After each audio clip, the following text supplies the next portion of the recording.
Après avoir fait une chute de plusieurs mètres et fait tomber mon sac ainsi que la moitié de mon équipement en plus de 3500 mètres d'altitude, en essayant de grimper la plus haute montagne d'Afrique du Nord sans expérience, j'ai passé la nuit caché dans la montagne en attendant de retrouver mon équipement et de retenter l'ascension. On grimpe tout ça maintenant. C'est parti. Je vais enfin pouvoir utiliser mon piolet pour la première fois de ma vie. Je sais pas si on se rend compte à quel point c'est pentu. Glisse là-dessus, c'est fini. Même si du coup je suis même pas trop sûr de comment ça fonctionne. Ouf, ça c'est pour la glace, ça c'est pour la neige. Je sais même pas comment servir d'un piolet, gros. Je grimpe. Je fasse gaffe de fou en fait. Imagine, il y a un kilo qui me tombe dans la gueule, ça m'assomme genre. Ah, gros, c'est infini la montée. Il y a des heures que je monte, gros. Je suis même pas presque en fait. Chaque fois je glisse. Regardez où est-ce que je suis.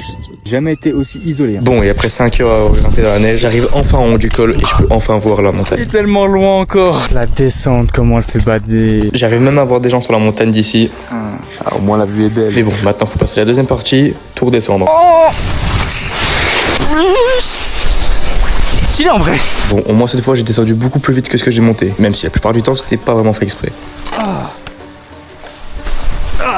Mais heureusement, après des heures de galère, j'arrive enfin au refuge. Et je rencontre même plein de gens qui me demandent d'où je viens parce que là, le chemin que j'empruntais, bah, c'était pas un chemin. Là-bas. Tu vas le faire au fil dentaire, ça?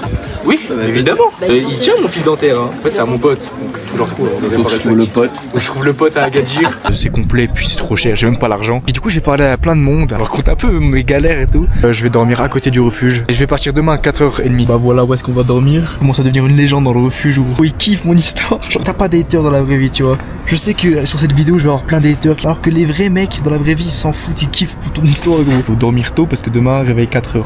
Ciao.